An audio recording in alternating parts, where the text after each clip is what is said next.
minute, fella. Look here.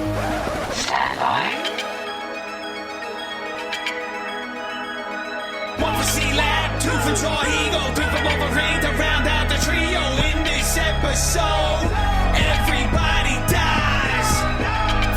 Broadcasting live from inside the Power Band, this is The Blah. In this episode, everybody dies. I'm your host, the Mulver Kev, along with Ben Higo. Hi. And Chad Lab. Yo. Welcome to the show, folks. This week we are tackling the 1993, I don't know, this is kind of a cult movie, sort of. Falling Down, starring Michael Douglas, Robert Duvall, Rachel Ticotin, One Night from Abyss, and a whole bunch of other great people. So let's get to it. I'm curious, your two dudes high levels. I kind of want to hold mine in reserve. I'm very curious if you hit the same place I did. Okay. Head in a jar, Higo. You want to go? Sure. This is a really good movie that was strangely, I remember, sort of marketed as like maybe like a black comedy or something back in the days, you know, like dude freaks out over nothing kind of thing, you know. But it's actually like really fucking sad, and I haven't seen it in a while, and I'm not sure why we did it. Because it seemed like it's going to be a depressing conversation. But Probably. It is a really good movie. It's excellent. Absolutely excellent, but not cheerful. No. Or funny. Or it does have some kind of funny parts, but yeah. Yeah, right on. Next. Yeah, all right. I'll go next. So I think, I don't know, sort of taking the emotionality out of it that Ben mentioned, like, this is just an excellent movie. It's excellent, excellent, excellent. Like, every single time I can watch it, I do watch it. And I love watching this movie. It ages, it has aged perfectly. It is still just as good now as it was then. Nothing about it feels dated. I mean, it obviously takes place in the 90s, which is a very different time. But beyond that, it's still excellent, man. The dialogue is excellent. The story is excellent. The writing is excellent. The actors are superb. And I'll just leave it at that for now. Sure. Yeah, I agree with both of you. I think I saw someone say that this movie is like a Rorschach test on how you view society, and I feel like that's kind of where I've ended up on it. It came out in 93 or whatever, so I was 13, so I was just a kid. And I definitely was quite nihilistic, Lebowski style at that time. I was like, fuck the world when I was a younger teenager. Sure. And at that time, I think I felt this movie was like, I identified with the like, fuck it, dude, let's go bowling and shoot up a fucking whammy burger kind of side of it. And then watching it now, it's been a long time, I'm just like disgusted. I'm honestly just disgusted with identifying in any way with this piece of shit character. And I was just very taken aback by how sad, I suppose. Yeah, I agree with that. And then how just like fucking terrible this person's actions were, and how like self-centered and bullshit they were, despite the fact that it was based in some, you know, reasonable frustrations of the world passing him by, so to speak. I just found it very despicable and very well put together, and it's a well-crafted movie that has some really fucking dark shit going on in it. So it was just an interesting rewatch with adult eyes. Yeah, it's an interesting dichotomy, because like I always get so excited about the movie from the sense that it's just such a good movie, you know. The content's so great, you know what I mean? And then you've got the part of the actual content, you know what I mean? Like, it's the title of the movie is so apt, because it literally is just a portrait of a man who is just falling, you know? Yeah. The rest of the way, I mean, clearly he's messed up when we open the film, but the rest of it is just this sort of disintegration of him, you know what I mean? So it's like, it's so enjoyable. I think certainly now it's like, it's so enjoyable to watch, because I like watching the performances and the way the story dopes out, and like, it's so 90s, it's so LA, it so captures like all of that stuff, like really, really well. The dirtiness of it, you know, the heat of LA in the summer, all of that stuff, you know. So all of that stuff is great. But yeah, it's dark, man. There's no doubt about it. You know, but then there's another sort of part of it for me anyway that's like, I see that, like, you know, there's points of it anyway, like in the Korean grocery store and like with the gang members where, you know, there's, if you take away the part of him, like, you know, kind of disintegrating, it's like, you know, he's kind of, you know, saying no and standing up to all of these things that people think all the time, but they don't really act on. You know what I mean? Sure. Like the guy that's ripping everybody off at the grocery store. You know what I mean? And like the gang members like intimidating him. You know what I mean? Sure. I mean, like the social commentary side of his frustrations and him being left behind makes sense. But the lens that they show it through, it's like in the Korean grocery store, it's just like, dude, even if you're frustrated with prices, like, it doesn't mean it's this guy's fucking fault. And it also doesn't mean you should smash his fucking place up, you know? Like, it was just like, come on, guy. Yeah, there's that too, man. It's just so fucked, you know? But that's what's so cool. It's so multi-layered in that way. And that's what I think is really the killer combo of this movie, man. Even like 4 sentences into this podcast, I'm feeling as despondent as you mentioned a minute ago, Benny. Like, this is going to be dark as fuck. Yeah. Well, you know, we might be able to skirt some of that or just fucking get it out of the way, you know? Yeah. Right away. And maybe not dwell on it the whole time. Sure. I mean, for me, it's like, you know, clearly Michael Douglas's character is, you know, I mean, there's stuff that's happening to him, right? Like he lost his family, he lost his job, you know, things are not going well for him.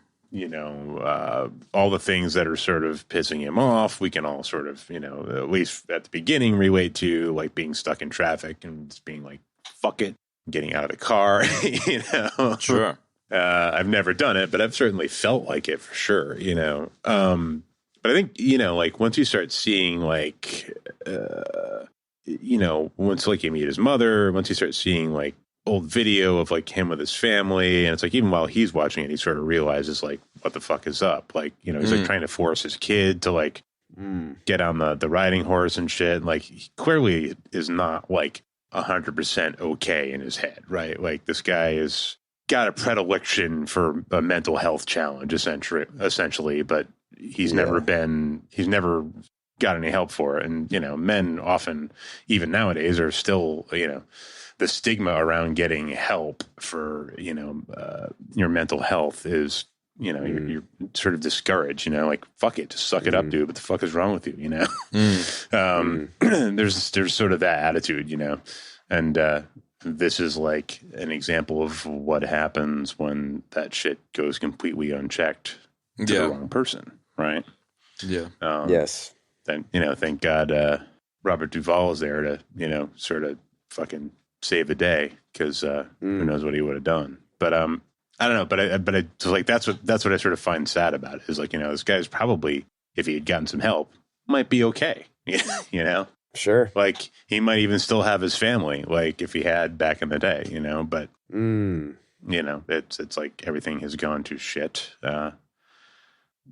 Quite literally. It's a downer. Yeah, no doubt. It is a downer.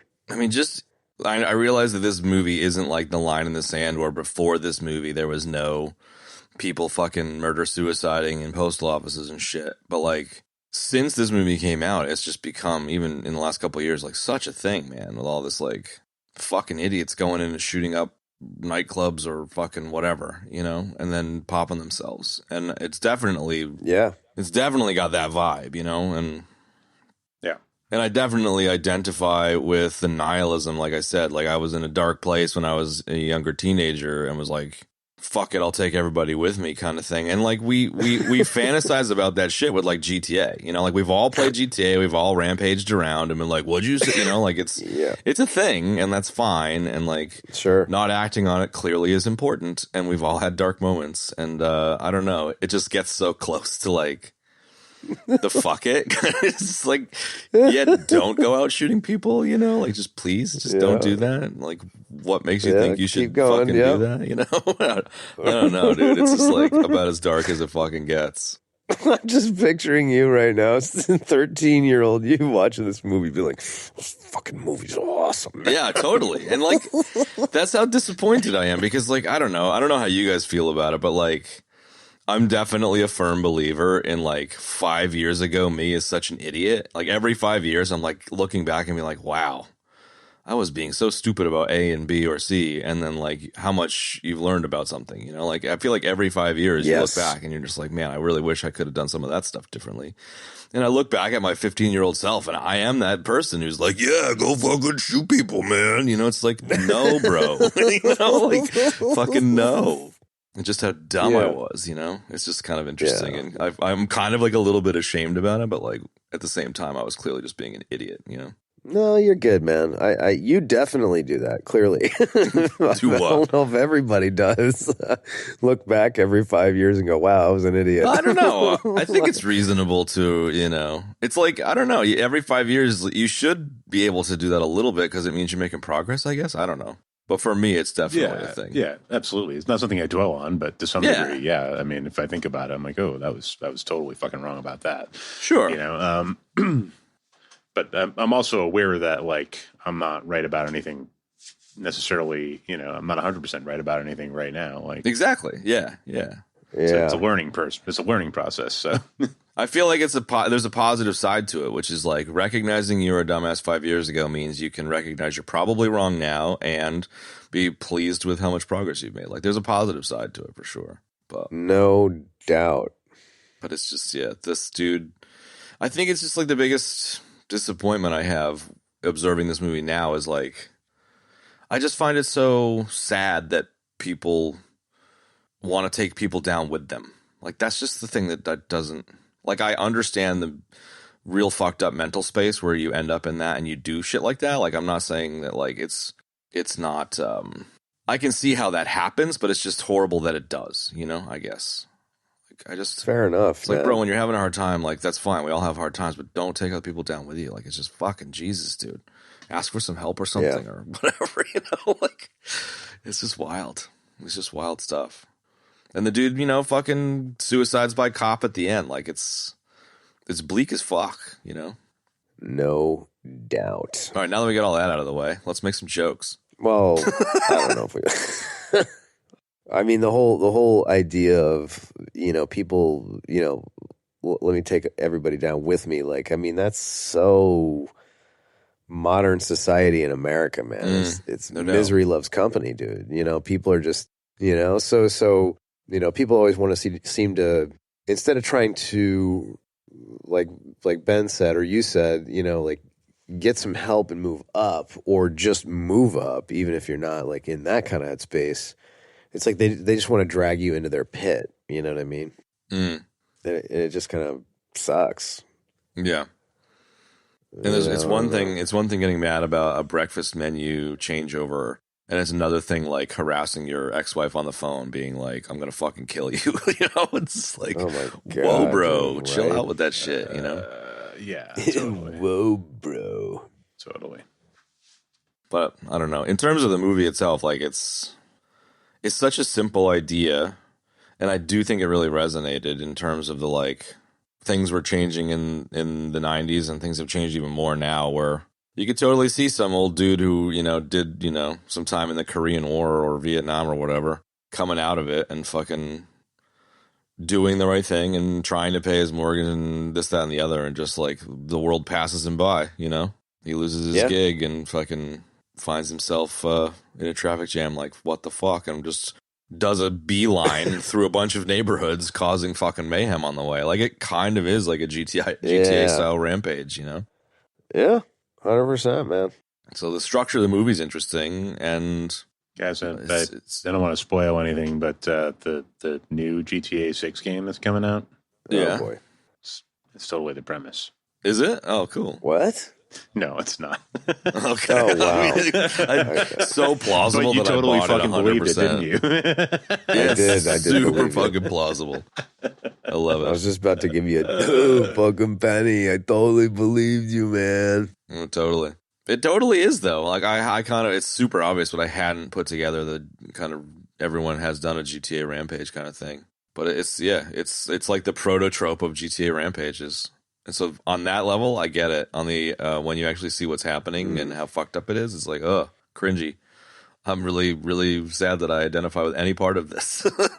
Yeah, I'm with you there. But it's shot really well, and it's just like you were saying, Kev. Like the film itself is great, the cast is super great, and I don't know. There's a lot to love in terms of the craft, you know. And I do think it was self-aware and it was meta enough to know that it wasn't trying to turn a fuckhead into a hero. Like he says it himself. I'm the bad guy. When did that happen? You know, like it's aware and it's satirical. You know, like the movie knows what it is trying to communicate. It's not, you know, worshiping this bullshit.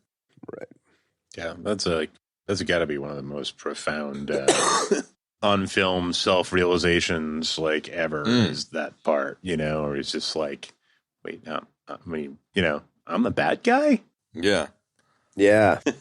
That's, I mean, and kudos to Mike Douglas for that, because he sold it perfectly. He sold it so perfectly. It was really good. Because to be that kudos far in and have the realization that far in, like I think that is like a distillation of the problem. You know, like so many people don't seem to understand that what their actions were doing or put them in the bad guy spot. You know, until it's that far along. You know.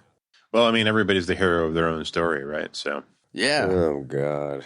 Yeah. And you could take that. Like, I definitely don't want to go down this road, but like you could take that all the way to an extreme where you can easily imagine a world where, like, back in the days in Germany in World War II, they were like, "We're doing the right thing." It's like, guys, no, you're not. You know, like, nope, no, you're not. But I definitely agree with everyone's the hero of their own story, even when it gets that fucked up. It's just like, bro, you are in fucking Wrongsville, bro. Like, no, that is not okay. Yeah. And I think things like, you know, Man in a High Castle try and explore that space and to a great effect. So yeah, well, I mean, you know, look, everybody, you're whatever your reality is defined by, man, that's what you're going to believe. You know what I mean? So to a lot of those Germans, you know, they believed that, you know, because that's all they knew. Yeah, sure. You know, and it's and like to be like super duper clear, it's Nazis, not Germans, which I know that's what you meant, but just to say it out loud. Sorry, yeah, because I said it too. Enough, I said it too. No, that is what it is. You know, it's. Yeah, I don't know. It's just so wild how malleable we all are to whatever stories are being told around us. It's really remarkable how social we are as an animal. That, like, we tell stories, and if that's all the stories that you hear, then that's what you believe. And there's very little. We're definitely just a bunch of monkeys. Like, there's very little thinking, it seems, these days. It's just storytelling and people believing each other's stories. Yeah. It's wild. Definitely, yeah, there's a lack of thought going on, that's for damn sure. Yeah. But the cast, I think, may be an interesting way to drive the ball forward.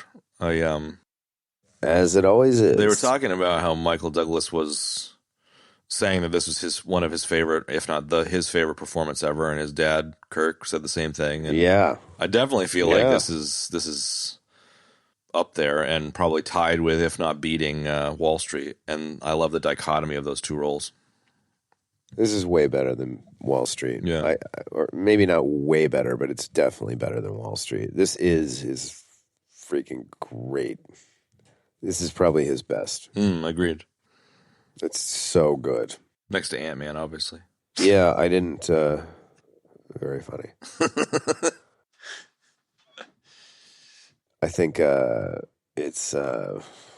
I lost my train of thought. Anyway, somebody else talk. I was just looking at his IMDb, and don't worry, I won't read it to you, over the last couple of days, and he doesn't have a ton of stuff on there. I kind of always felt like he was prolific and had hundreds of credits, but kind of doesn't. 60-something credits.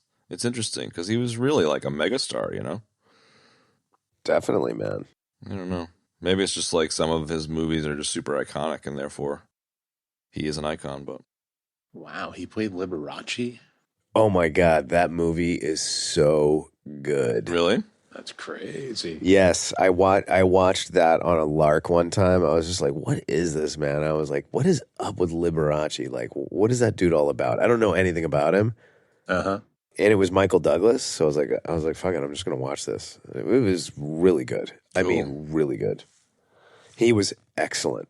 Love it. It's not at all something I would put him in, but I love it. I'm totally down. Yeah. And then Duvall being up against him is pretty solid, too. Like, you gotta love Kilgore. Duvall is fucking amazing. Oh, yeah. Sorry, I'm looking. That's cool. What? I'm trapped in like an IMDb hole here. Yeah, I am too, actually. Duvall's character is interesting in the sense that he managed to keep it together when he had issues in his life, but at the end he's like yelling at his wife, you know, which was kind of an interesting little thread. You know, he tells her what's up. She's obviously having mental health issues herself, and he's just like, make me my dinner and keep the skin on the chicken. It's like, all right, dude. Like, way to go. Wait, when did he say that? What do you mean? Like right towards the end of the film, his wife calls him up and yells at him for the 75th time, and he's just like, shut up. Oh, you mean Duvall's wife? Yeah. I got you. I want I my got you, dinner sorry. cooked ready for me when I get home, and I want the skin on the chicken. She's like, okay. You know? Yeah. It's like, all right, dude. Mr. Peepers cut me and I'm bleeding. Like, And she's like, and I'm bleeding. She's like, Mr. Peepers cut me and I'm bleeding everywhere. I'm bleeding to death or something. Yeah, that was it. Bleeding to death. That was it. Like, she's clearly having a hard time. She's clearly fucked up and whatever, and he loves her, and that's great. But, like, I just feel like it's a weird place to end up where he kind of snaps at her the way that what's his name snaps, you know? It was just interesting. It was an interesting choice. I didn't really see it like that. I kind of just saw it as him, like, you know, kind of like, you know, look, enough already. You know what I mean? Just kind of keeping her in line, you know, giving her a little, you know, checking her, really.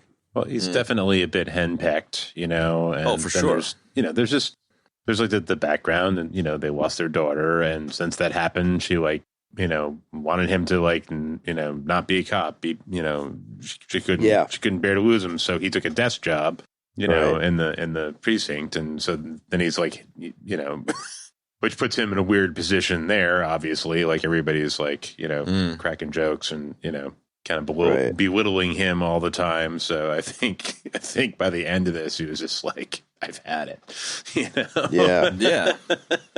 But I think, you know, that's his, you know, I mean, it's not the best,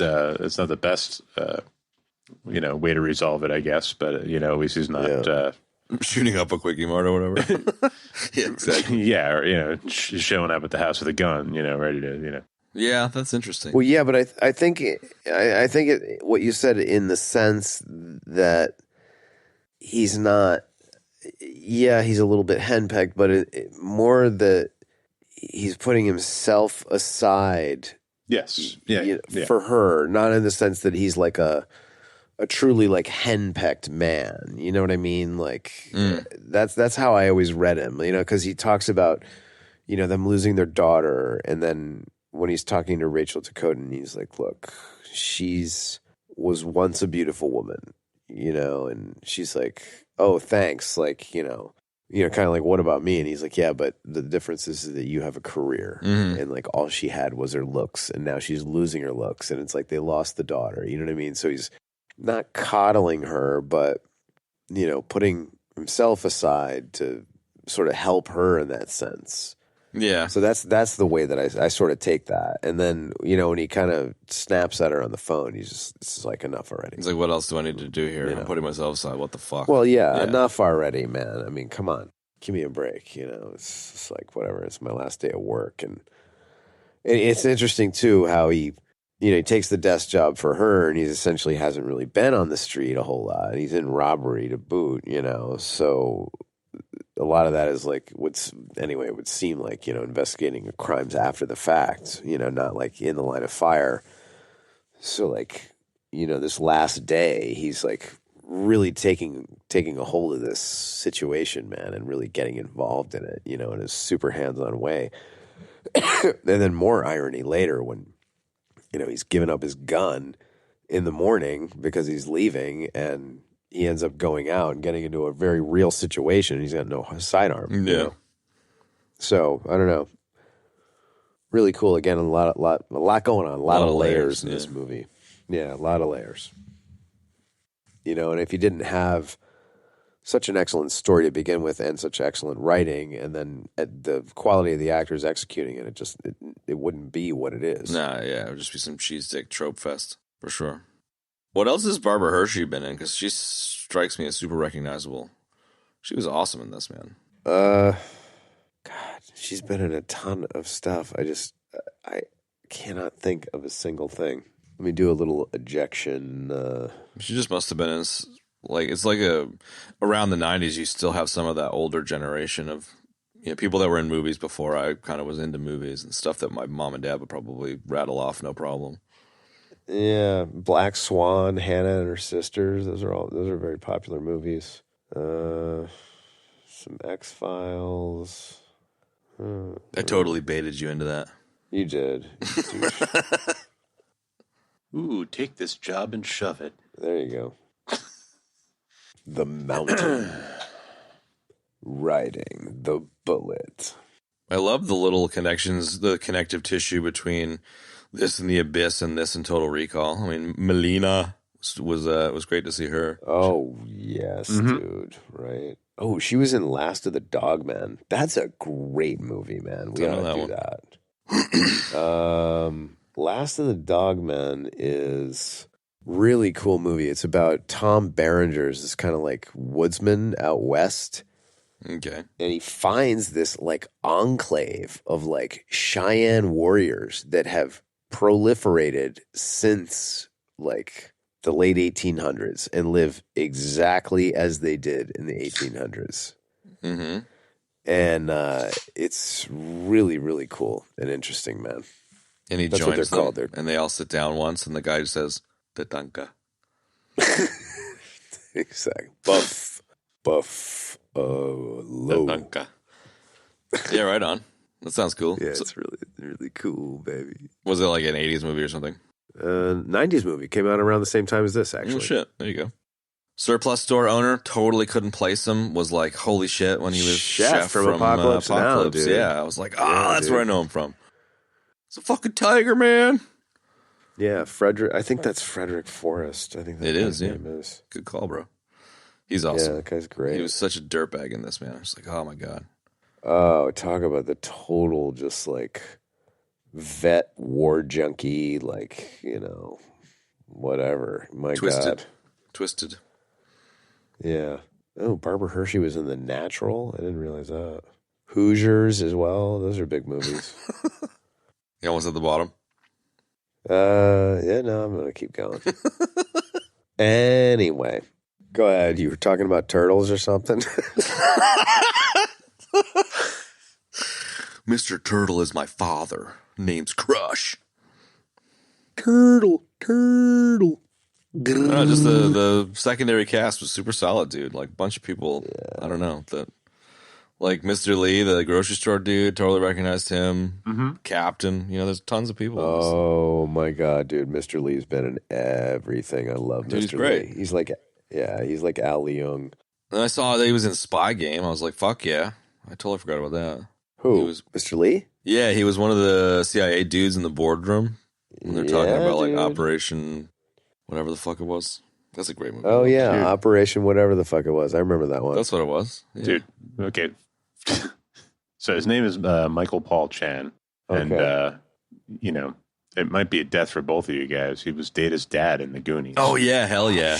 Totally. Shoot. I saw that and I'll totally take a death. That is. I will definitely take a death for that. That is a CK1 death. I love that. It's so perfect. Mm-hmm. I also love that all of the, not all of them, but the two, so Mr. Lee and then the Asian cop that comes in and is talking about, he's like, I'm fucking Japanese, man. What are you, asshole? It's like neither of them or like Mr. Lee is actually Chinese and then the Japanese dude's actually Korean. So I just love the kind of irony of casting that. That was great. That like backs up the joke even more. Oh, yeah. It's so nice that things like Everything Everywhere All at Once nowadays is like, finally Asian people are able to get a reasonable fucking role in the universe and not just some bullshit. It's just like, dude, right. Fucking Japanese, man. Oh, no, right, no, yeah. stop. I'm a Korean dude playing a Chinese dude. Exactly. It's just so fucked. Totally. These guys are great. And Raymond Barry is the captain. That dude, such a douchebag captain. Perfect captain. Right? Yes. They make me say this, but fuck you, Captain Yardley. Fuck you very much. Fuck you very much. Did he just say that? Yeah. What about Midnight, dude? She was love it. Freaking Midnight. Yeah, no, Midnight was in there. I was like, nice, dude. Again, we've commented on this so many times, and it just rings true every time. Like, you get these films that have, the main characters are these really great seasoned actors, and then the rest of the movie is just populated, like all the smaller parts are populated by excellent character actors and lesser known actors, Yeah, dude. And it makes for such a rich story, man. It makes a huge difference. I love it. It does. It makes a massive difference, man. It's great. I felt the same way about non-economically viable, man. I was like, I know that dude from a fucking 100 things. Vonda Curtis Hall. That's Yeah, Vonda Curtis Hall, dude. He was the guy with the sodas and freaking Coming to America, dude. Yeah, and he was the voice print dude from Clear and Present Danger. Correct. Yeah, we just talked about him in something else too. Man. I think he was in Die Hard too. I think we might have talked about him then, or it was Coming to America. I don't know, but he's great. Yeah. It's like everyone in this has got like a little sweet little history. It's great. Yes, most definitely, dude. No doubt, dude. I love Rachel Ticotin, man. I always wanted to see her in more and more stuff, man. Yeah, totally. She's great. Never really thought that she kind of got the due she deserved, but every time she pops up, she's excellent, man. Seems like she just ended up in a bunch of TV, which good for her. Well, nothing wrong with that because TV's really good now. I mean, sort of. Wasn't back in the day, though, Well, no, it wasn't. I mean, it was where you started, Yeah. Like a lot of these great actors like Denzel and probably Duvall and, a lot of these people started in TV, Mm-hmm. So. Yeah, she was great. I definitely would have thought she would have gotten some more stuff. Mm-hmm. The mom of... And I gotta say too, this is the first time I actually realized that Defense had a name. It's Bill Foster, William Foster. And I didn't somehow I missed that. Lois Smith plays his mom. And I'm watching it this time and I'm like, who is this woman? Where do I know her from? She was the crazy plant lady in Minority Report. Oh, yeah. Yeah, right. I know. Yeah, right? Totally. Right? I need to watch that one again, man. Dude, that would be a great movie to do. That is an excellent science fiction movie. I love that movie. Yeah, it's good. That's one of my favorite Colin Farrell movies. He's really good in that. Yeah, he is. Yeah. And right on. What else? I don't know. Honestly, I feel like we're bitsing and bobsing now. Well, I was just gonna say, we were just talking about the cast. Talk some scenes. Yeah, why don't we? We got to. Yeah, we already talked about Robert Duvall, but we got to talk about his mustache a little bit. Oh hell yeah! Oh shit! Good call, Benny. Nice. You saved the fucking day there, bro. You just shaved the show, bro. Shaved the show. I just shaved the show. I like it. It makes no sense, and I like it. I got a you saved Christmas today. Oh, yeah? I saved Christmas for 3 people today. Yes. Ooh. How did you save Christmas? I know. Way to go. Yeah, I did. I saved Christmas. I was like, this lady literally said that to me. She was like, you saved Christmas. I was like, what, are you kidding me? And she's like, no, literally, you saved Christmas. We were on a trip and we didn't know how we were going to get the rest of the way there. So I was like, right on. Yeah. Well, Robert Duvall's mustache shaved this movie. Well, I'll tell you what, it may have, and Benny just saved this show. So there you go. There it is. It's full circle. Boom. Hey, I mean. Has that... Yeah. Has anyone ever done the, full circle mustache, the kind of hairy butthole, is that a thing? Wait, what? Hairy butthole? What are you talking about, dude? Yeah, I was just imagining what a full circle mustache would be. So, a nice chuffy stash that goes all the way around and just makes a circle of hair around the mouth. Can that be done? Or is that the 2 little bald spots on the bottom of the lip prevent that from happening for many, many people? I don't think that can really. I've seen people have a very goatee, where it's like. Is it an OT? Circular. But it goes it goes from above the lips all the way down on the chin. So it's a little different than just going right around the middle. Yeah, so that's what I'm really curious about. Maybe that's what it should be called, an OT. If you just have a circular You'd have to be like Greek or something, because those two little bald spots on most people's, lip, the edges of their bottom lip. I'm completely talking out of my ass now, and I'm totally okay with it, but full circle just made me think of that one. Sure. Now I'm going to Google mustaches. Sorry, I had to fire up the movie so I could check out his stash real quick. Yeah? Yeah, I'm just going to go ahead and take an ejection death for that, because I just had to get a glimpse of this beauty. It's a good one. Ooh, whoa, stop. There we go. Ooh. It's a little, It is a regulation issue, cop stash, no doubt. but it's like a shaggy regulation, It's It is it's a shaggy. Little, Yeah. It's a little like, I don't know, a little wild. Wild. But mostly it's regulation. Is it like he's been at the desk too long and doesn't really look at the mirror anymore and just kind of sits there grumpily? It just kind of No, because he doesn't strike wild. me as that type. No, because he doesn't strike me as that type of dude. I mean, he's definitely put together for as much as a guy like that can be put together. I mean, he's clean cut, clean shaved, all that. Mm. But Oh, yeah, that's it's a pretty righteous stash. This is a pretty tidy stash. It's not super dirty. No, I said righteous. Yeah, I know, but we were saying it's shaggy regulation. Is regulation tighter? Is that the issue? But yes, but now I'm saying something else. No, yeah, absolutely. It's a little. I mean, it's a little far out over the corners of the mouth, right? It is, yeah. Like a regulation cop stash should kind of be just above the upper Yeah. lip. So it's hanging down over it's a little. It's not a lazy caterpillar, but it's a little bit like a lazy caterpillar. Yeah. It's a And little lazy. it's kind of over his lip a little bit. Like it's not high enough. Like if it was regulation, like. Yeah, you're right. It wouldn't be over the lip there. Yeah. Yeah, that's true. You take a sip of cappuccino, man, and you're definitely getting. You're going to change the color to white. Yeah, Yes, no it's doubt about definitely that. Yeah. And then it's just it's just a little shaggy. I mean, and I think that's just because that's what his mustache here is like. I mean, it's kind of what my mustache is like. It's kind of shaggy. It's kind of it just grows at weird angles and shit. Because this is what the hair does. Yeah, yeah. So yeah, I feel like it would fit in the Old West a bit. It's definitely Old Westy as opposed to modern copy. yeah. But you see what I'm saying, right? I mean, it's not out of control. It's not like this is a little shaggy. Yeah, yeah. Mm-hmm. No, I'm with you. Mm-hmm. I'm with you. I'm trying to see if there are any other mustaches in this Old one. West. It's a good comparison. Yeah. No, there's no real other There's mustaches. some Marston's per mint se. jelly involved in his grooming technique.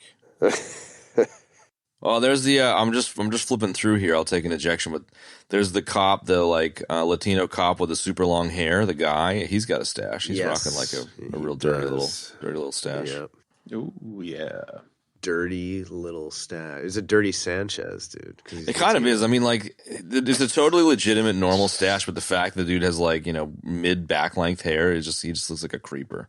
Very creeping out. Wait, he looks like a creeper because he's got a stash and a ponytail? Yeah, the ponytail just kind of makes him creeped out a bit. God, dude, you're such a racist. I'm not saying anything about his race. What are you talking about? This is my falling down woke agenda. Okay. Well done, Benny. Thank you for the second mustaches. I would have completely forgotten. Yes, definitely. That was excellent. Wait, there's another, before we get into the bits and bobs, there was another cast member. Guy's been in a lot of stuff. The guy that played the bum. Oh, yeah. I love that guy. I he couldn't was really place him. great. Yeah, me too. I really feel like he just made such an impression on me in this that I now have locked him in as an actor that's done a bunch of shit. Yeah. He's just so exactly funny in right. this, man. Like, come on, man. Give me some money. Give me one of your bags. I haven't eaten in his weeks. Park, man. Yeah. It's his fucking park. I'm a non-vet. He's like, what were you, a fucking park. drummer boy? Yeah. This is too good. It's one of the better exchanges in the movie. Right. That guy was in the I can't wait played to hear the guy- how niche this is. well, this is definitely a deep cut, but this guy was the he played the guy that was trying to figure out the tattoo on the girl's back in Waterworld.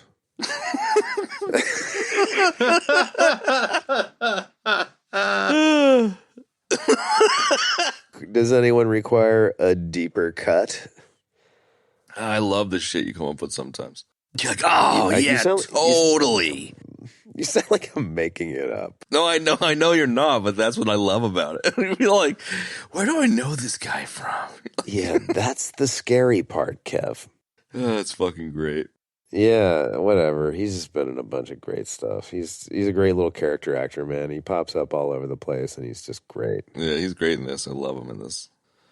That's a good transition to Bits and Bobs, because that scene is just so fucking great. Mm-hmm. Chucks the fucking apple at him and shit. It's just perfection. It's a great, I don't know, that scene is super memorable. That's right before, I believe that's right before the whammy burger scene, and he's just so, I don't know, man. It's just, I don't know what it is. It's just like him and the park, and you can just feel that like heat, that LA heat throughout the movie, man, you know? Yeah. And You just pestering him. Yeah, there's just that seedy quality of that guy and the whole scene and the whole, like, I mean, like, everybody's experienced that, you know what I mean? Somebody coming up to, oh man, you know, I'm from out of town and my car broke down. I need a couple of bucks of gas. I mean, my God, dude, it's like, come on, you know? No doubt. I don't know. I mean, living close to New York, I've certainly Easily that. 5 times in my life that exact fucking line used on me. It's like, Well, all right, yeah, bro. exactly. Right? Probably from this. Sure. That's where all the grifters get it. Yeah, they watch this at the YMCA. They're like, oh, I'm gonna go use that tomorrow, man. And that's going to be my career next. There you go. Yeah, totally. Dude, the whammy burger scene is definitely the only thing that really cemented in my mind. I just remember this movie being way more, I don't know, anti-hero-esque, and the whammy burger scene always stuck with me. There's nothing more annoying when it's 11:32 and you can't get a fucking whammy burger, whammy breakfast bun or whatever the fuck. Oh, yeah. Totally, man. I agree with you. So he handled it like an asshole, but I still have total sympathy for the guy. Yeah, me too. I mean, I'll drop a nug here that probably only Chad will get, but No, that's okay. You're about to snipe it. Well, it's a Seinfeld nug. So, Oh, no, it's not that nug then. Okay, well, Rick, the manager of the Whammy Burger, he played Lou Filerman in that Seinfeld episode. He was the Sidler, the guy that always like kind of like walks silently, and he would always appear next to Elaine. Oh, yeah. Yeah, I knew him, that man. dude from somewhere. I couldn't place it. Oh, yeah. Oh, yeah. I definitely knew I knew him from somewhere. And it's not there, but I know him from somewhere. That is called a Kev worthless deep cut nug. Yeah, there needs to be a special term for Kev Seinfeld references and Kev Simpsons references. They're too good. I think that's what they're called right there. Yeah. Yeah. There was a episode we did where Benny said, okay, anybody that's hip to the take a shot every time Kevin makes an obscure Simpsons reference, you may go ahead and drink now. That's actually, yeah, that's legit. It's a drinking game for sure. Yeah. I don't care if you're listening to this at 6 a.m. You must do a shot. You right now. will take a shot. You can just do the Baileys and coffee shot. Like, that's fine. That's acceptable. No, whiskey. You have to drink whiskey. Okay. hard whiskey or Cheap whiskey, yeah. Like JD or something. sure. Cheaper. Dude, Cheaper. There's this dude, go lower. Kenji. Think worse. my friend Kenji is this Japanese kid who was like a dirty, kind of dreadied out Japanese kid, and he would get so much grief in Japan for having dreads that he moved to California and was like a skater. And he used to go into like the hobo style liquor stores and buy Mr. Whiskey. It was like $2 a flask, and it just said Mr. Whiskey on it. And he would just run around drinking Mr. Whiskey, and he was my favorite human in the world, dude. He's still like fucking legendary. Wow. So like that, you have to take a shot of Mr. Whiskey. That's my demand. Yeah, if you can find it, Mr. Whiskey is It's a little hard to come by. Okay. Yeah. You could just like, it should just be nips. You have to have whiskey nips. You just got to do a nip. Yes, it should be warm and served in a tiny plastic bottle. A warm nip, yeah. Nips are for sneaking booze in the parking lot anywhere. That is what they are for. They're so dirty. I love nips. They're for ending up in the parking lot, essentially. Yeah, they're terrible. Yeah. Did you just say a commuter parking lot? Nope. Nope. Oh, But I like it. okay. Well, I'll say that they're a staple of commuter parking lots all over They're for any America. parking, any place where you are parked. Really, True. Nips. No nip has ever made it home. No, man. No, Nobody's nip ever has brought ever their made nip it home and like poured it over some ice in a glass and like sipped at it. No, they're not. And I mean, this is. I must be prejudiced, I guess, a little bit, but like when I go to an establishment that sells libations and people come in and get nips, I invariably in my head am going, all right, so we're doing a little drinking in the car. It's one of those days, is it? Undoubtedly, or like right before you walk in somewhere, or something. Yeah. They're for shady drinking, really. They are, man. They're dirty. Chad said it best. It's dirty. They're dirty, It's dude. just dirty, man. They're like the hobo equivalent of a flask. When you can't afford a flask because you spent your last $2 on a nip. Yeah. You're in a dark spot, bro. You're in a dark spot. If you walk a half mile along the side of like any stretch of road anywhere in the United States, you are bound to find at least one or two crushed nip bottles. No doubt. Yeah. No Oh, doubt. yeah. With like a tattered Thank God chunk they- of camel cash attached to it. Maybe. Just maybe. No. That's so funny. I'm literally picturing walking not on the sidewalk next to Hatches because there isn't one, and just like in like the dirt track on the way to Hatches. Yes. And there's just like camel cash fragments and nip bottles everywhere. The dirt trail to Hatches is It's littered with nips. with empty nips. The dirt trail. And when you're feeling that real Hatches. classy, you take your nips to the duck pond and sit down and Oh, have a drink dude. with the duckies. God damn, bro. I love that, man. Classy. Nips, I haven't thought of Very, a nip in very years, classy. and I'm so glad that we're talking about them. So good. I gotta throw at least a shout out to Dee Dee Pfeiffer, who was also in the scene with Lou Filerman there. At Dude, the he killed Murder, it. man. You got the nugget on that one? What? It's Michelle Pfeiffer's Michelle sister. Pfeiffer's sister. Are you sure that's her sister, man? I am In sure, man. stereo. Indeed. Stereo. Yeah, it's her. That was my nug for the nugget section. Huh? It doesn't even say that in the. If it doesn't say it in the trivia section, it isn't true. I must now eject to consult the internet and prove C-Lab wrong. Must be confirmed. I believe nothing. No, it doesn't. It doesn't. I'm just saying it doesn't say that in the in her bio section in IMDb.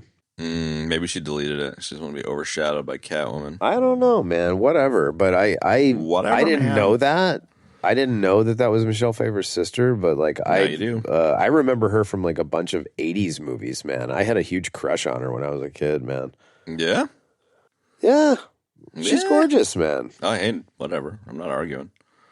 I want to fight you. Are you prejudiced against Dee Dee Pfeiffer, dude? I Yeah, mean, what the I am, hell? yeah. My God, Yep. it's terrible, bro.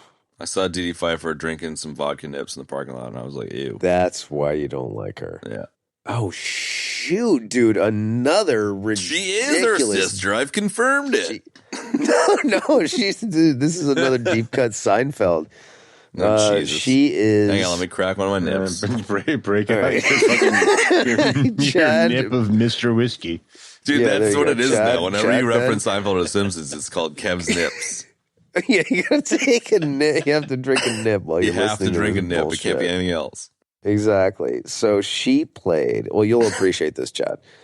I already She do. played.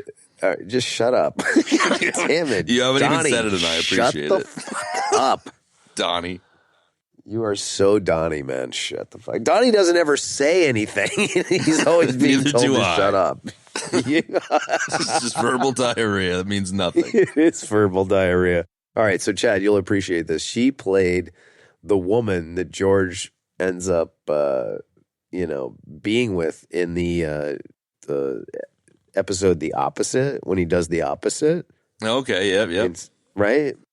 I love it. There you go. Another worthless deep cut Seinfeld reference. Another one of Kev's nips. It's another one of Kev's nip corner. Everybody grab a nip of what is that crap you were talking about, Ben? Which one, Mr. Whiskey?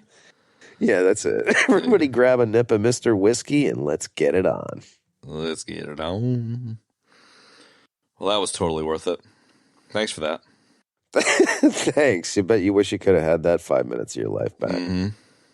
Pretty much. Anyway. I'm glad we found the lighter side. Wish I had a nip of Mr. Whiskey right now. Yeah. 'Cause, we are in the bits and bobs section. Yeah, I'm just trying to bit. Yes. Nips and bobs. Nips and bobs. That's what we're going to call it this week. Yeah, let's bits and bobs this and wrap her up. It's pretty dark, but when he cuts across the golf course. Oh, dude, that's God great. Damn, dude. Right?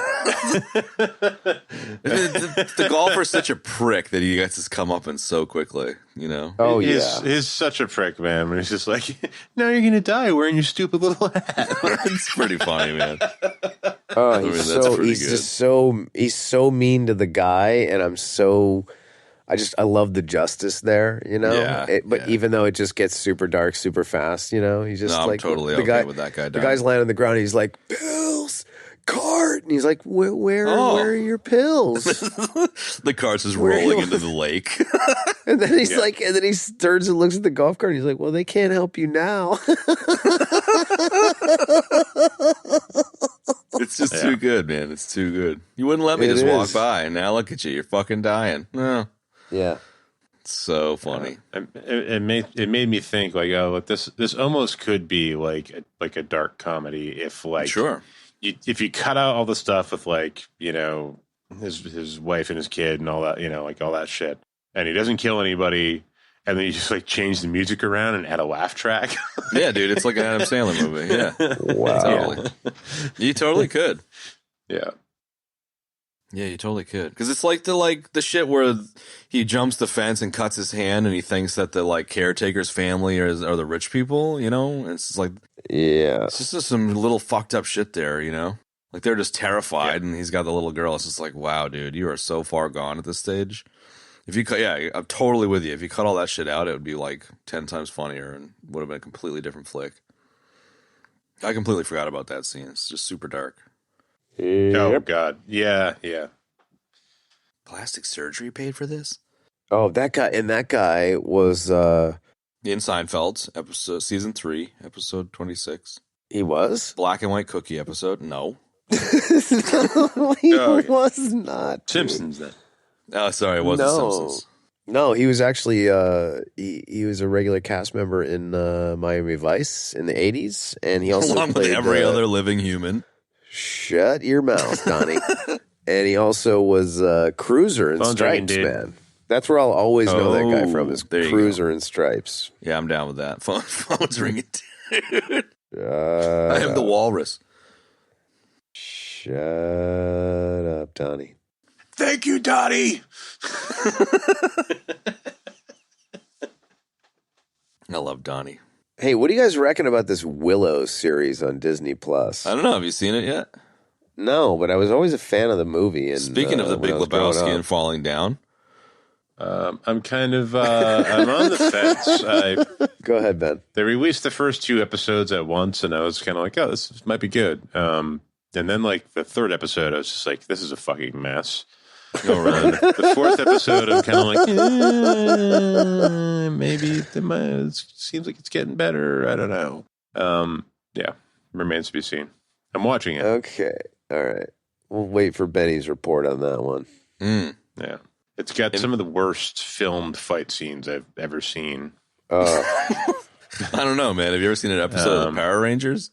Oh, wow. Like, that's saying something. I mean, it's not that kind of bad. It's like I can't tell what the fuck is going on kind of bad.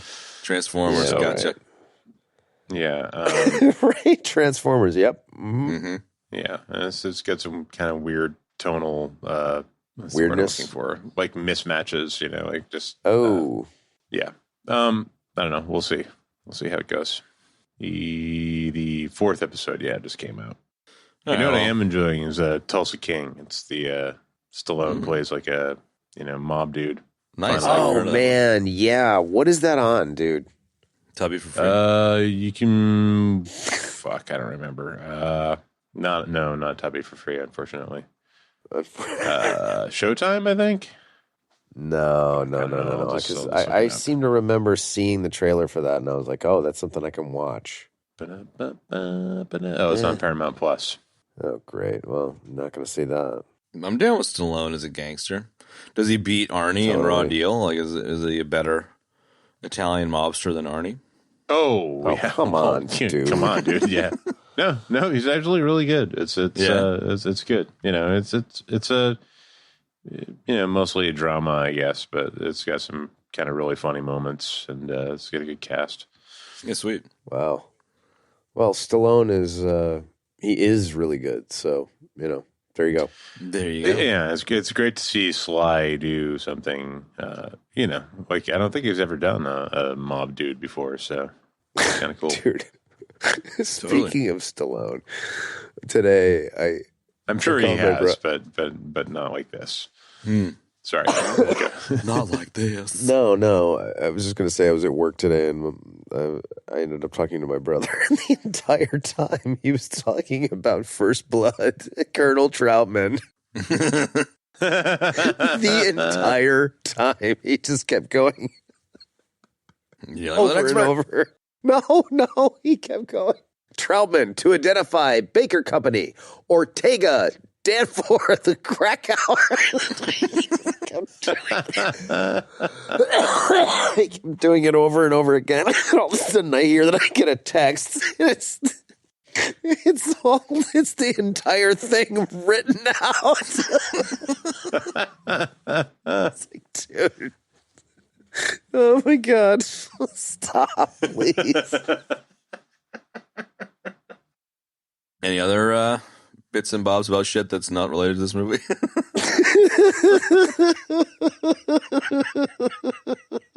I am all out, thankfully. All right, Nugget stats rating sound. My Nugget was Michelle Pfeiffer's sister that you still don't believe, which I love. No, I do believe it. No, dude. I didn't. I do believe in life after love. Donnie, shut the fuck up. Shut the fuck up. No, let's see, bits and bobs. I like the way. I always like the way that.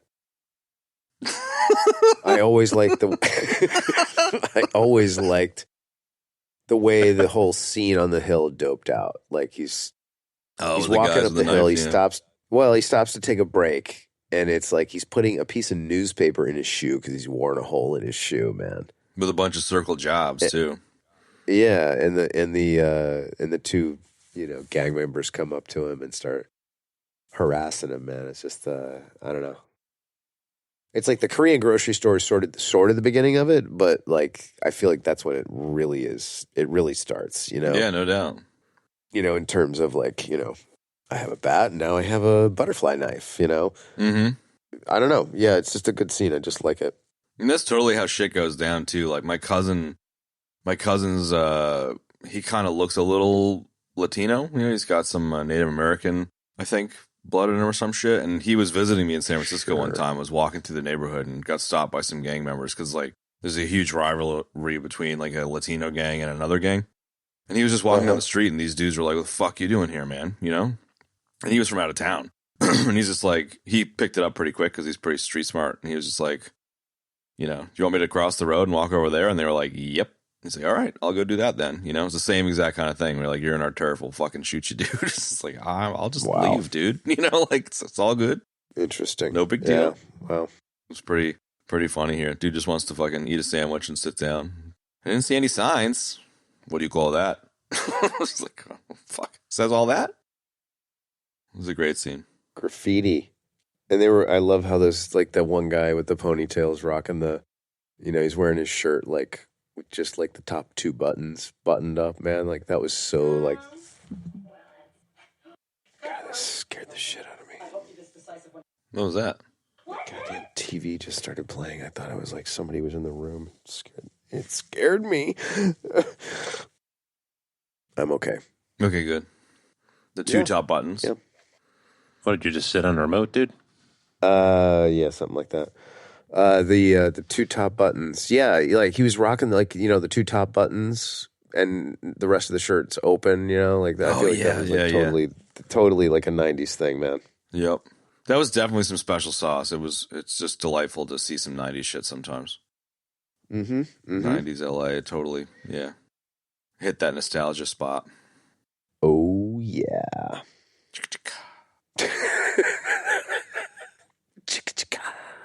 Well, that's it for me on Bits and Bobs. Y'all got any other ones? Or are we nuggeting?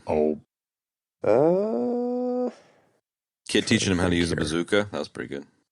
The kid with the bazooka. And I love the belligerent guy on the construction crew, man, because that's so, like, again, I don't know, these situations, man, it's just like, these are so situations that I feel like everybody has encountered. You know what I mean? It's just like, what are they really doing to this road? Like, these guys aren't even doing anything, Yeah. The joke here in Connecticut was always like, it's freaking highway department, dude. It takes five guys to supervise and one to do the work. One man. dude on a shovel. It's like, yeah. Yeah, right, exactly. So I loved how that guy was just like, he kept saying like, I don't know, I'm just here watching the road. And then he finally was like, nothing.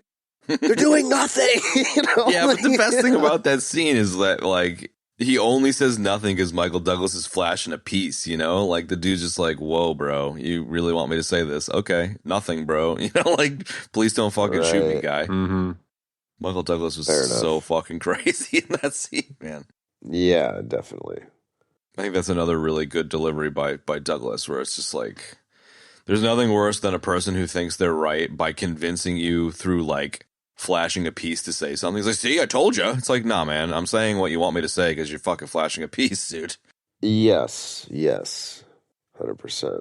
Y'all got any nuggets? Did we switch from nuggets back to... We do it all the time.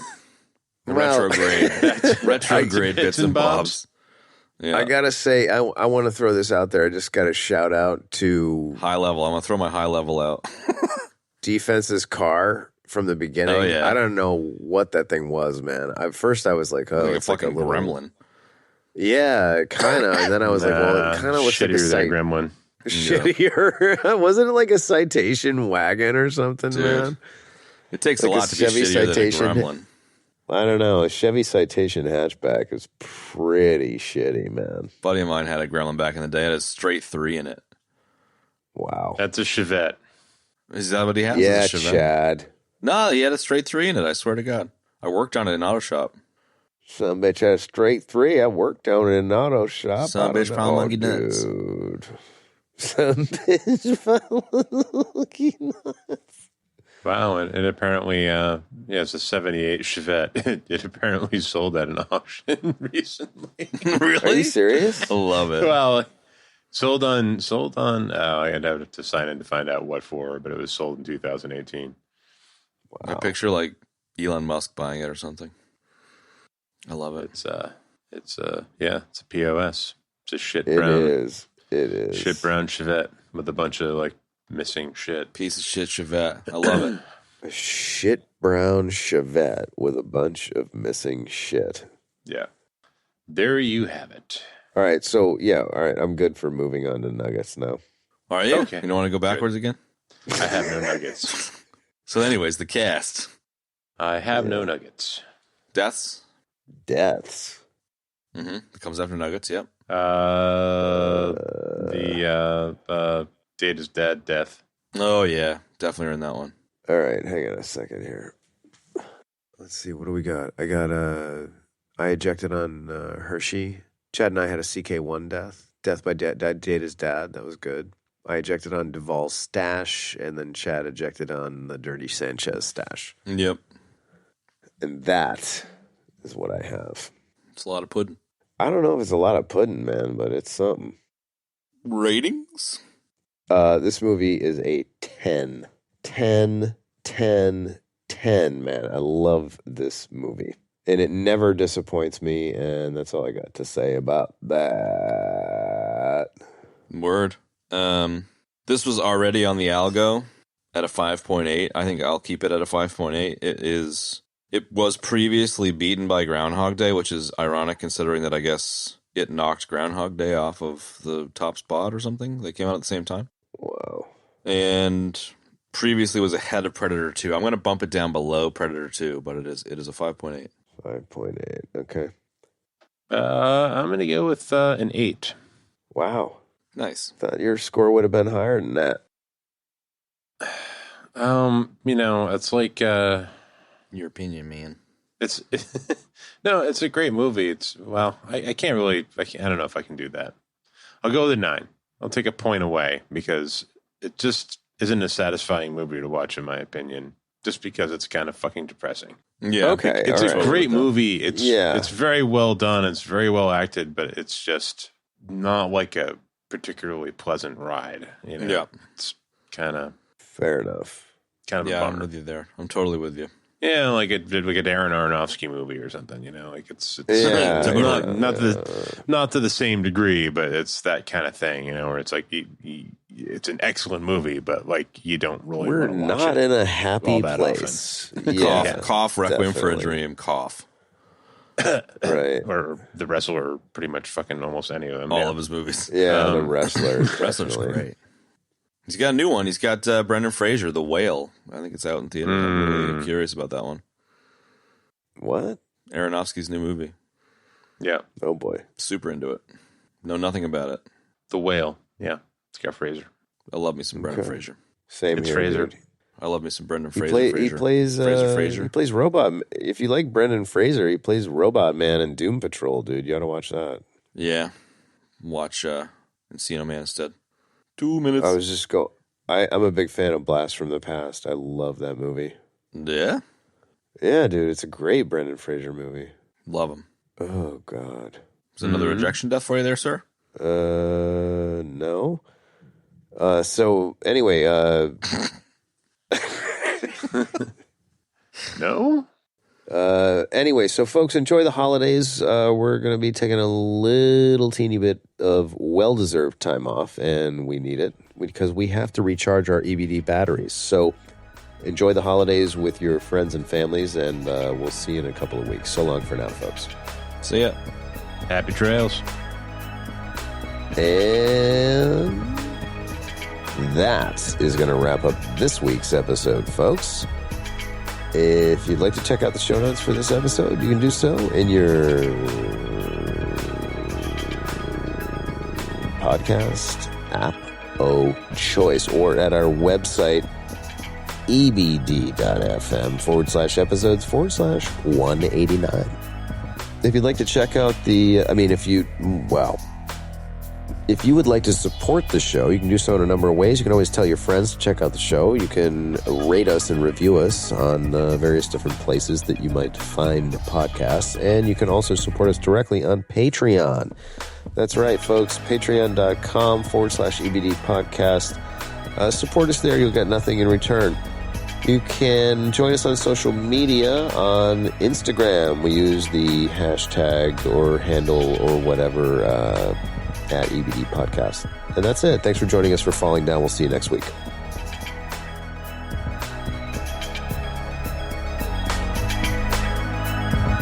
What we see lab, 2 for Troy, 3 for Wolverine to round out the trio in this episode. Everybody dies.